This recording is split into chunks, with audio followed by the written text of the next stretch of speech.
Hi friends, ഞാനിന്ന് മുരിങ്ങയിലയും പരിപ്പും കൂടെ വെച്ചിട്ട് നല്ല സൂപ്പർ ടേസ്റ്റിലുള്ള ഒരു കറിയാണ് റെഡിയാക്കുന്നത്. അപ്പോൾ അതെങ്ങനെയാണെന്ന് നോക്കാം. വീഡിയോ ഫുള്ളായി കണ്ടതിന് ശേഷം ഇഷ്ടപ്പെടുകയാണെങ്കിൽ ലൈക്ക് ചെയ്യാനും ഷെയർ ചെയ്യാനും സബ്സ്ക്രൈബ് ചെയ്യാനും മറക്കരുത്. കൂടെ തന്നെ സബ്സ്ക്രൈബ് ബട്ടൻ്റെ തൊട്ടടുത്തുള്ള ബെല്ലൈക്കൺ ഒന്ന് പ്രസ് ചെയ്ത ശേഷം അതിലുള്ള ഓൾ എന്നുള്ള ഓപ്ഷൻ ഒന്ന് എനേബിൾ ചെയ്ത് കൊടുക്കണേ. അപ്പോഴാണ് ഞാനിടുന്ന പുതിയ വീഡിയോസ് എല്ലാം നോട്ടിഫിക്കേഷൻസ് ആയിട്ട് എല്ലാവർക്കും ലഭിക്കുന്നത്. പരിപ്പൊന്ന് വേവിച്ചെടുക്കണം. വാഷ് ചെയ്ത് വെച്ച പരിപ്പ് ആദ്യം നമുക്ക് കുക്കറിലോട്ട് ഇട്ട് കൊടുക്കാം. ഇപ്പോൾ ഞാൻ പരിപ്പ് വേവിക്കാനായിട്ട് കുക്കറിലോട്ട് ഇട്ട് കൊടുത്തിട്ടുണ്ട്.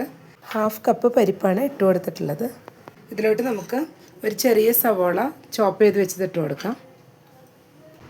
ഇനി നമുക്ക് ഇതിലോട്ട് ഒരു 2 പച്ചമുളക് കട്ട് ചെയ്ത് വെച്ചതും ഒരു 5 വെളുത്തുള്ളിയിലയും കൂടെ ചേർത്ത് കൊടുക്കണം. ഇനി ഇതിലേക്ക് നമുക്ക് വെള്ളം ചേർത്ത് കൊടുക്കണം. ഞാനിപ്പോൾ ഒരു 2 ഗ്ലാസ് വെള്ളമാണ് എടുത്ത് വെച്ചിട്ടുള്ളത്. അത് ഒഴിച്ചു കൊടുക്കുകയാണ്. ഇനി ഇതിലോട്ട് ആവശ്യത്തിനുള്ള ഉപ്പ് ചേർത്ത് കൊടുക്കാം. ഈ പരിപ്പിലേക്കുള്ള ഉപ്പ് ഇപ്പോൾ ചേർത്ത് കൊടുത്താൽ മതിയാവും. ഇനി ഒരു 1/2 ടീസ്പൂൺ മഞ്ഞൾപ്പൊടി കൂടെ ചേർത്ത് കൊടുക്കാം. ഇനി ഇതെല്ലാം കൂടെ മിക്സ് ചെയ്ത് നമുക്കൊന്ന് വേവിച്ചെടുക്കാം. ഇനി നമുക്ക് ഇതിലോട്ടുള്ള തേങ്ങയൊന്ന് അരച്ചെടുക്കണം. അതിനായിട്ട് ഞാനൊരു കപ്പ് തേങ്ങയാണ് എടുത്തിട്ടുള്ളത്. ഇതിൽ കുറച്ച് വെള്ളം ചേർത്തിട്ട് നന്നായി തന്നെ നമുക്കിതൊന്ന് അരച്ചെടുക്കാം. ഇനി നമുക്ക് പരിപ്പ് വേവുന്ന സമയം കൊണ്ട് തന്നെ മുരിങ്ങയില എല്ലാം ഒന്ന് വേവിച്ചെടുക്കണം. അതിനായിട്ട് ആദ്യം ഒരു പാൻ വെച്ചിട്ട് നമ്മൾ 3 ടേബിൾ സ്പൂൺ ഓയിൽ ഒഴിച്ച് കൊടുത്തിട്ടുണ്ട്. അപ്പോൾ അതിലോട്ട് നമുക്ക് ആദ്യം കടുക് ഇട്ട് കൊടുക്കണം. ഞാനൊരു 2 ടീസ്പൂൺ കടുകാണ് ഇട്ട് കൊടുക്കുന്നത്. കടുകെല്ലാം ഇവിടെ പൊട്ടി വന്നിട്ടുണ്ട്. ഈ സമയം നമുക്ക് ഒരു 2 ഉണക്കമുളക് പൊട്ടിച്ച് വെച്ചതും കുറച്ച് വേപ്പിലയും കൂടെ ഇട്ട് കൊടുക്കണം. ജസ്റ്റ് ഒന്ന് ഇളക്കി കൊടുക്കാം. ഇനി ഇതിലേക്ക് നമുക്ക് ഒരു സവാള ചെറുതായി കട്ട് ചെയ്ത് വെച്ചതും കൂടെ ചേർത്ത് കൊടുക്കാം. ഇനി ഈ സവാളയും കൂടെ നന്നായി ഒന്ന് വഴറ്റിയെടുക്കണം. സവാളയെല്ലാം നന്നായി വഴഞ്ഞു വന്നിട്ടുണ്ട്. ഈ സമയം നമുക്ക് ഇതിലോട്ട് ഒരു 1/4 ടീസ്പൂൺ മഞ്ഞൾപ്പൊടി ചേർത്ത് കൊടുക്കാം.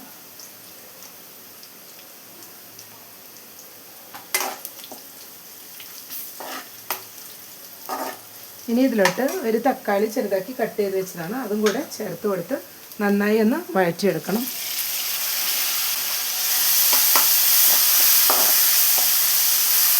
തക്കാളിയെല്ലാം ഇപ്പോൾ നന്നായി വെന്ത് വന്നിട്ടുണ്ട്. ഈ സമയത്ത് നമുക്ക് ഇതിലോട്ട് ഒരു ടേബിൾ സ്പൂൺ മുളക് പൊടി കൂടെ ചേർത്ത് കൊടുക്കണം.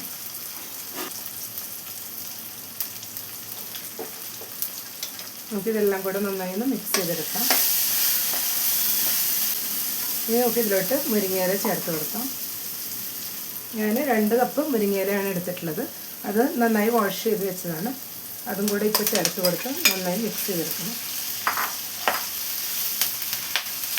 ഫ്ലെയിം ഒന്ന് മീഡിയത്തിൽ വെച്ച് കൊടുത്തിട്ട് നന്നായി മിക്സ് ചെയ്തെടുക്കാൻ മതിയാവും.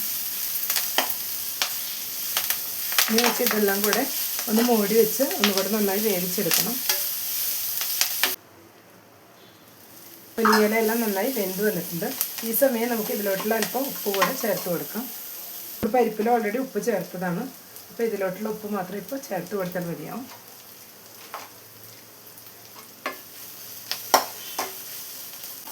ഇനി നമുക്ക് ഇതിലോട്ട് വേവിച്ച് വെച്ച പരിപ്പ് ചേർത്ത് കൊടുക്കണം.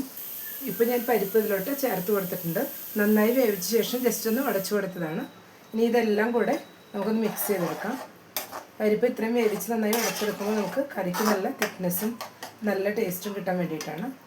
ഇനി നമുക്ക് ഇതൊന്ന് തിളച്ച് വരുന്നവരെ വെയിറ്റ് ചെയ്യാം. പരിപ്പും മുരിങ്ങയില എല്ലാം കൂടെ നന്നായി തന്നെ തിളച്ച് വന്നിട്ടുണ്ട്. ഇതിങ്ങനെ തന്നെ നല്ല ടേസ്റ്റാണ് കഴിക്കാനായിട്ട്.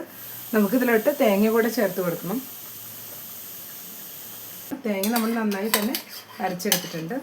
ഇനി ഇതെല്ലാം കൂടെ ഒന്ന് നന്നായി മിക്സ് ചെയ്ത് തിളപ്പിച്ചെടുക്കാം. മുരിങ്ങയില കറി ഇവിടെ നന്നായി തിളച്ച് വന്നിട്ടുണ്ട്. കറി ഇവിടെ റെഡി ആയി വന്നിട്ടുണ്ട്. ഇനി ഇത് നമുക്കൊരു ബൗളിലോട്ട് മാറ്റാം. കറി ഇപ്പോൾ റെഡിയായിട്ട് ഞാനൊരു ബൗളിലോട്ട് മാറ്റിയിട്ടുണ്ട്. ചോറിൻ്റെ കൂടെ നല്ല ടേസ്റ്റാണ് ഇത് കഴിക്കാനായിട്ട്. അപ്പോൾ എല്ലാവരും ഒന്ന് ട്രൈ ചെയ്ത് നോക്കുക. ഇഷ്ടപ്പെട്ടെങ്കിൽ ലൈക്ക് ചെയ്യാനും ഷെയർ ചെയ്യാനും സബ്സ്ക്രൈബ് ചെയ്യാനും മറക്കരുത്. താങ്ക്